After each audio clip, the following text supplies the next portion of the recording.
नमस्कार। पराक्रम दिवस मनाए अभी कुछ ही दिन हुए हैं और लोगों के मन में एक बार फिर से नेताजी के मृत्यु के बारे में जानने की उत्सुकता फिर से बढ़ चुकी है।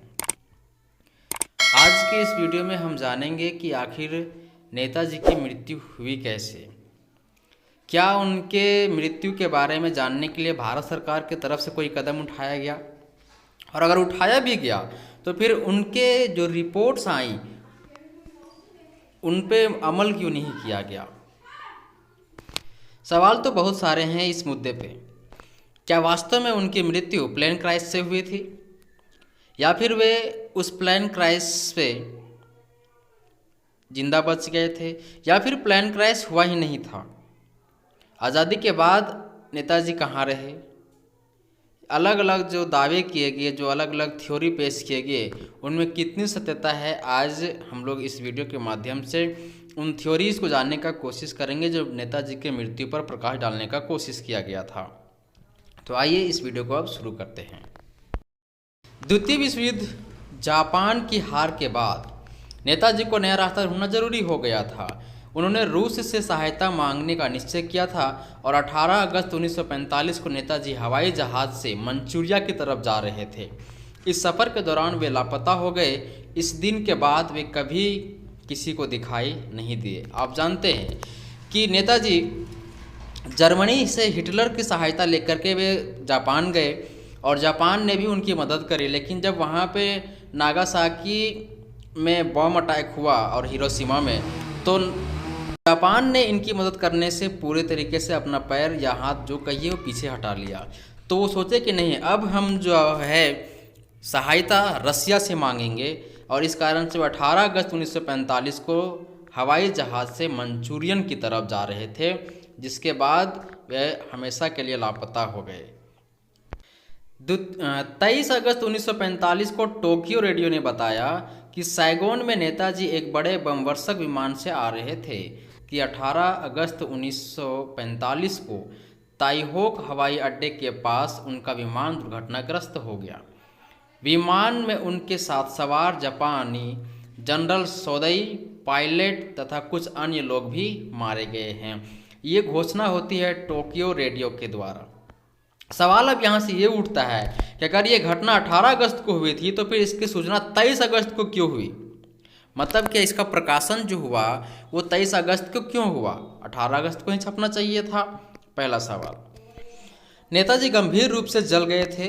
उन्हें ताइहोक सैनिक अस्पताल में ले जाया गया, जहां उन्होंने दम तोड़ दिया। कर्नल हबीर बुरहमान के अनुसार उनका अंतिम संस्कार ताइहोक में ही कर दिया गया। सितंबर के मध्य में उनकी अस्थियां संचित करके जापान की राजधानी टोक्यो के रैकोंजी मंदिर में रख दी गई। भारतीय राष्ट्रीय अभिलेखागार से प्राप्त दस्तावेज के अनुसार नेताजी की मृत्यु 18 अगस्त 1945 को ताइहोक के सैनिक अस्पताल में रात्रि 21 बजे हुई थी।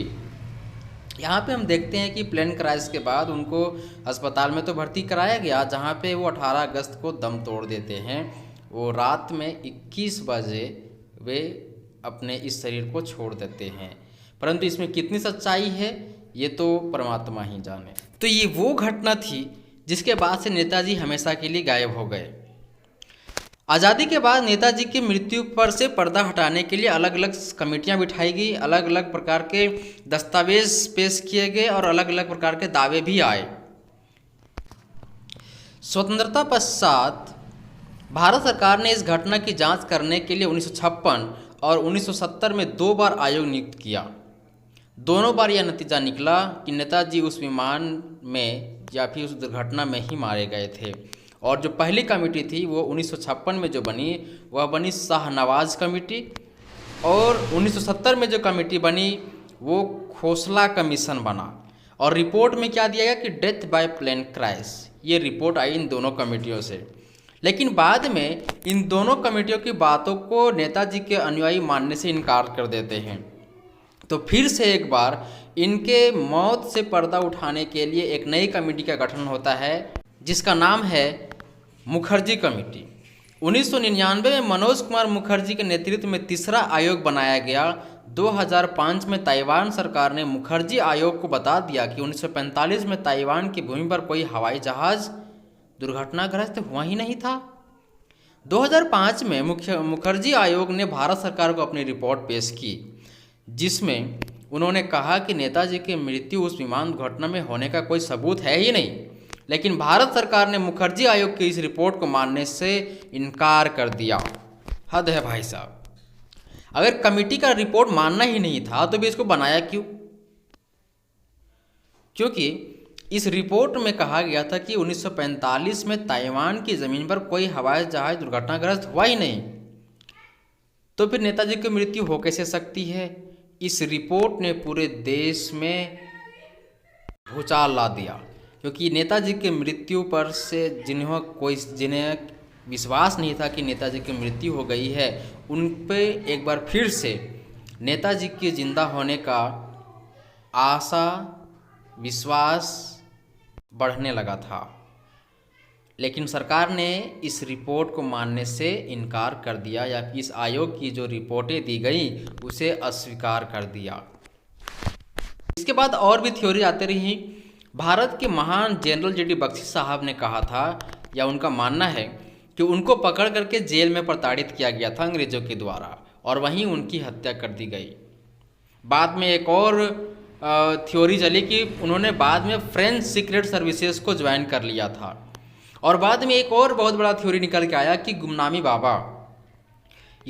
बाबा ही नेताजी सुभाष चंद्र बोस हैं, ऐसा उनके अनुयायी मानते थे, क्योंकि गुमनामी बाबा का जो आवाज़ था वो नेताजी के आवाज़ से मैच करता था। इस कारण से उनके अनुयायियों का मानना था कि गुमनामी बाबा ही नेताजी सुभाष चंद्र बोस हैं, और जिसके जांच के लिए भी एक कमेटी बिठाई गई थी। रहस्यमयी गुमनामी बाबा नेताजी सुभाष चंद्र बोस नहीं थे, यह खुलासा एक रिपोर्ट में किया गया है। गुमनामी बाबा के अनुयायी उन्हें नेताजी मानते थे। मामले की जांच करने वाले न्यायमूर्ति विष्णु सहाय आयोग की रिपोर्ट में यह खुलासा हुआ है। लोगों ने दशकों तक यह दावा किया कि गुमनामी बाबा वास्तव में अपनी पहचान छिपा कर रह रहे हैं, जो नेताजी सुभाष चंद्र बोस हैं।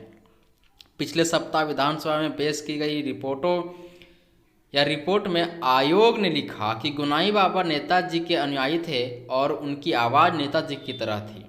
गुमनामी बाबा के निधन 16 सितंबर 1985 को हो गया था, और उनका अंतिम संस्कार 18 सितंबर 1985 को अयोध्या के स्थित गुप्तार घाट पर किया गया था। मतलब इस रिपोर्ट में गुमनामी बाबा के बोस जी होने का जो दावा था वो इन लोगों ने खारिज कर दिया। फिर भी इनके अनुयायी ये मानते रहे कि वही नेताजी हैं। बात करते हैं हम लोग कुछ ऐसे बातों पर जो नेताजी के मृत्यु के ऊपर जितने भी रिपोर्ट्स आई उनके ऊपर ही सवाल खड़ा करता है। तो आइए एक एक करके कुछ मुद्दों पर या कुछ बिंदुओं पर चर्चा करते हैं, जिससे हम ये जान पाएंगे कि आखिर नेताजी की मृत्यु की जितने भी प्रकार के आयोगों ने रिपोर्ट दिया उसमें कितनी सच्चाई है। तो उन सवालों में से ये है कि उनके साथी के बयान क्यों बदलते रहे। गुमनामी बाबा और नेताजी की अस्थियां जो रैंको जी मंदिर में रखा हुआ है उसका डीएनए टेस्ट क्यों नहीं हुआ। बोस जी की अस्थियां जो रैंको जी मंदिर में रखा हुआ है उसका डीएनए टेस्ट का मिलान उनके परिवार से क्यों नहीं कराया गया। जापान ने ऐसा क्यों कहा कि रिकोंजी मंदिर में रखी अस्थियां आप ले लीजिए लेकिन आप डीएनए टेस्ट नहीं करवाएंगे। ऐसा शर्त क्यों रखा जापान ने। कहीं न कहीं इन सारे सवालों का जवाब आज तक नहीं मिले कि आखिर अगर डीएनए टेस्ट का अगर मिलान हो जाता उनके परिवार से, अगर करवाया जाता तो फिर क्या जाता इनका। और अगर गुमनामी बाबा और नेताजी सुभाष चंद्र बोस नहीं थे तो फिर उनका डीएनए टेस्ट इनके अस्थियों से क्यों नहीं करवाया गया। और इनके साथी का जो बयान था वो क्यों हमेशा बदलते रहा। कुछ ऐसे सवाल हैं जिनका जवाब आज तक किसी ने ही दिया। बाद में एक और सनसनीखेज खुलासा होता है जो किया जाता है टीएमसी सांसद शेखर राय के द्वारा। उन्होंने कहा कि a history of Indian national army 1942 to 45 में इस बात का खुलासा है कि नेताजी की मौत कैसे हुई। उनका दावा है कि इस किताब के पेज नंबर 186 से लेकर 192 के बीच में सबसे विवादित चीज़ लिखी हुई है। उनकी मृत्यु प्लेन क्रैश से हुई नहीं है। यह किताब साल 1949 में लिखी गई थी। यह किताब रक्षा मंत्रालय के इतिहास विभाग की ओर से प्रसिद्ध इतिहासकार प्रफुल्ल चंद्र गुप्ता की अगुवाई में 1949 से लेकर के 50 के बीच में लिखी गई थी। अब टीएमसी नेता की ओर से सार्वजनिक करने की मांग की गई इस फाइल को, और इस मांग में नेताजी के पड़पोते भी अब शामिल हो गए हैं। अगर इस किताब में ऐसा है तो फिर भारत सरकार इसको रिलीज करती क्यों नहीं है? ऐसी कौन सी समस्याएं हैं जिससे भारत को कुछ समस्या हो सकता है, या फिर उनके खुलासे से, नेताजी के मौत से खुलासे से किसी का क्या समस्या हो सकता है? कहीं ना कहीं इसमें कुछ ना कुछ तो गड़बड़ है। भारत के इतिहास में ऐसा होते आया है कि जब नेताओं से किसी को समस्या होती है तो नेता ही अचानक से गायब हो जाते हैं। आप देख सकते थे कि शास्त्री जी का जब मृत्यु हुआ था तो उनके डॉक्टर बताते हैं कि वो बिल्कुल स्वस्थ थे, क्योंकि आप जानते हैं कि प्रधानमंत्री जी का हमेशा रोज दिन ब्लड शुगर आइबा जितना है सब चेकअप होता है। तो फिर अचानक से शास्त्री जी का मृत्यु कैसे हो गया? सवाल तो ये भी है। अगले वीडियो में हम इस बात पर डिस्कस करेंगे कि शास्त्री जी का मृत्यु अचानक से कैसे हुआ और कौन सी रिपोर्टें आई बाद में जो शास्त्री जी के मृत्यु को संदिग्ध बनाता है।